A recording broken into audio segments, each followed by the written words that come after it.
ప్రకృతియే ప్రత్యక్ష దైవం. మనం ప్రకృతిని రక్షిస్తే మనలను ప్రకృతి రక్షిస్తుంది. కొందరు మూర్ఖులు అంటారు, రాళ్లను రప్పలను, చెట్లను చేమలను, నదులను చెరువులను, గాలిని గంపను, నిప్పును నింగిని, పక్షులను పశువులను పూజిస్తారని. అవును, ముమ్మాటికి పూజిస్తాం.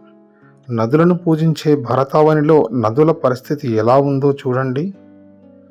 నదిని నదిగా చూసే పాశ్చాత్య దేశాల్లో నదులు ఎలా ఉన్నాయో చూడండి. ఇకనైనా మారండి. పంచభూతాలు లేనిదే మానవ మనుగడ లేదు. ఇకనైనా వాడిపోయే చెట్టుకు నీరు పోయండి. దాహంగా ఉన్న పశుపక్ష్యాదులకు దాహం తీర్చి ప్రకృతి దీవెనలు పొందండి.